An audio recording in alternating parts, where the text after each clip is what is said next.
Is this a gimmick or a perfect piece of kit for preppers? Let's check it out.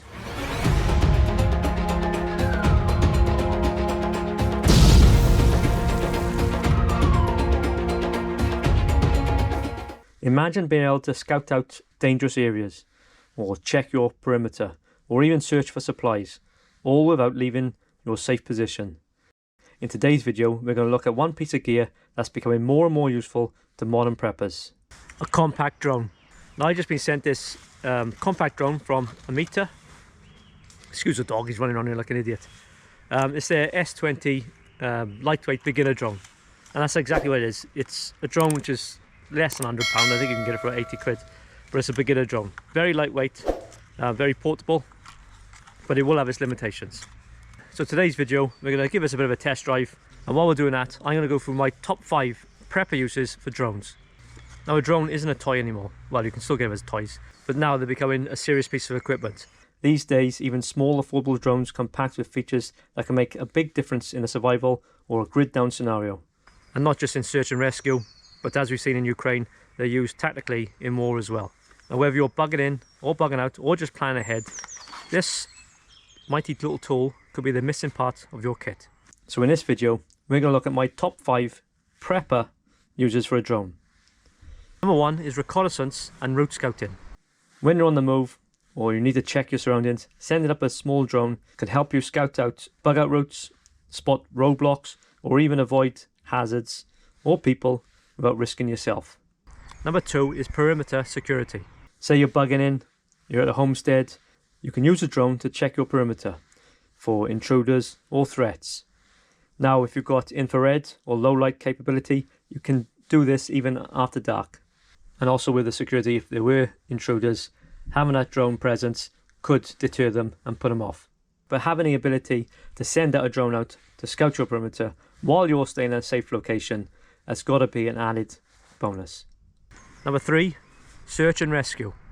Now you might be bugging out somewhere or you're on the move looking for supplies and perhaps you've lost a member of your group.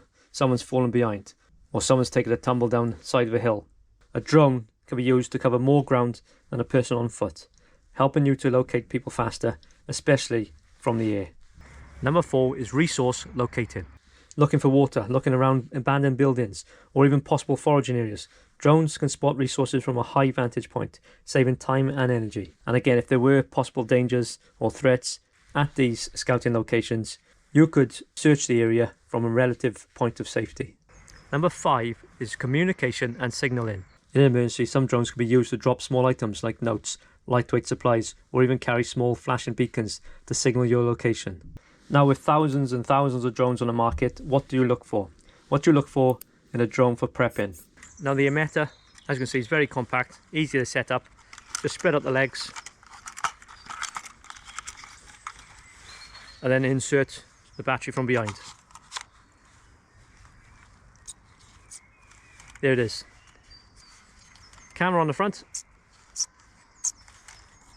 4K, and a good feature on this one, which I haven't got on my other drone, SD card. Shit. So obviously if you're filming something, taking photos, put your SD card in, put it the right way around, just there, that's it. And that's basically ready to go. The controller, again, easy to set up. There's a battery case, I'm going to put 3 little batteries in here, triple A's anyway. Phone holder, phone. Now yes, you do need a phone to use the drone. Put that in here, download the app, and then you're ready to go.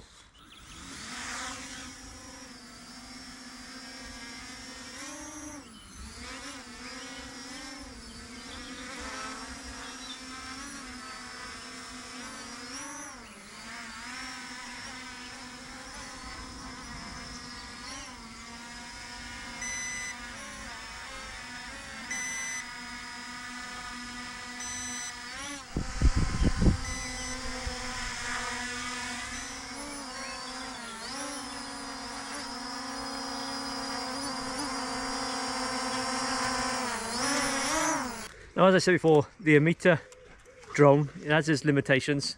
It is a beginner drone. and for under £100 that's what you should expect. But it flies relatively well. I'm not really good at flying drones. I've had limited experience of them, but yeah, it seems to fly right, and it's a tough little bugger because I've crashed it about 5 times now. Got it stuck in a tree, hit a fence, hit plenty of branches, and yeah, no damage at all. So pretty impressed with that. As you can see, it's extremely compact. Fold everything away, easy to fit in your bag. You can even fit it in your jacket pocket. Now, unlike my other drone, the range is a lot smaller on this one. If you lose Wi-Fi connection between this and your phone, yeah, it just drifts and it just go and go. That's how I lost it a couple of times, or crashed it. And it is only set to a certain height. So unlike my DJI Neo, where I can go a lot higher, this is only set to a certain height. But just bear in mind, as I said before, it's a beginner drone. But the build quality, the look, the camera, the fact you can put an SD card in there, all positive features on it. So yeah, I'm pretty impressed. Now I'll put a link below so you can get more information about the drone, you know, the weights and measurements if you're really interested in all that sort of stuff, and obviously where you can buy them. And that neatly brings me on to my last point. What should you be looking for when buying a drone for prepping? So here's a few things to think about when buying a drone. First one being battery life. Now, drones are notorious to having short battery lives. Some drones you've just got a matter of minutes. So obviously, depending on which drone you have, the battery life can last from 5 minutes up to 20 minutes, half an hour. This one, they reckon 35 minutes. I'm not too sure about that. Where my other drone, you know, it's 7 minutes. So it does vary depending on the size of the drone and obviously the make of the drone. If you are using it for scouting out supplies or a perimeter check, obviously battery life is going to be key. It's no good sending your drone out and you're searching for something, or you're looking at someone, and then all of a sudden, a few minutes later, the alarms are ringing that the battery's low and you've got to return the drone back to where it started. Camera quality, again, you're looking for using this drone for searching for items, spotting potential intruders, or whatever it is. So having a decent camera is also key. Wasting the time you're sending a drone out, you've spotted something and you can't see it because the image is rubbish. It's too pixelated. Yes, if you could afford it, and obviously you have these more expensive drones where you can have zoom functions, you know, a quality camera, infrared, all that sort of stuff. But basic drone, make sure you look out for one which has got a decent camera. Range, again, this will come down to the size of the drone, you know, which type of drone it is, obviously the make, model. The drone will have a certain range from its controller, whether it's your phone or a control unit. So having a longer range obviously will give you an added advantage in searching for supplies, searching for people, or again, your perimeter and security defences. This particular drone, as I said previously, after 100 meters or so, it loses connection with the phone. That's it. You have to go and obviously walk towards the drone until you get that connection again. And when it has lost connection, yes, it will hover and wait, but if it's windy, it will drift. Being a lightweight drone, that's what you expect. Noise level. Now, if you've had a drone flying over your head, you know how noisy they can be. So again, this could be used obviously in a perimeter security situation where that noise can put off possible intruders. But on the flip side, if you are out scouting for supplies and you don't want to draw attention to yourself, the last thing you want is a really noisy drone giving your position away. These small drones, they are relatively quiet, but they still make a noise. So if you have got one that you can find which does all what you want and is still a very quiet drone, that'll be key. Portability, another thing to think about. Can it fit in your backpack? You could get a drone which has got all the whistles and bells, it's got infrared, it can last, you know, half an hour on the battery, it could go, you know, a mile or so from your location, but you need a wheelbarrow and a massive suitcase to carry it in. As I said before, very compact, something like this. Easy fits in your bag, fits in your pocket when needed, easy to assemble and take off. Other ones like the Neo fit in the palm of your hand and take off from your hand. Now I know there's a lot more bigger drones out there, they do a lot better job, but are they portable? So you've got to think about what sort of job you need it for. Are you going to take it out with you on patrol or on a scouting mission? If so, then you need something that will fit in your bag, something that will be portable. Now the Yameta, even though it's really compact, it does come in a little carry case. So yeah, if you are taking it on the hills or doing a bit of filming outdoors, just put this in your bag. So yeah, real nice feature. A couple of features to look out for, one being obstacle avoidance. These small compact drones, they don't seem to have it. You might find one that does. I know that one doesn't. I know my DJI Neo doesn't.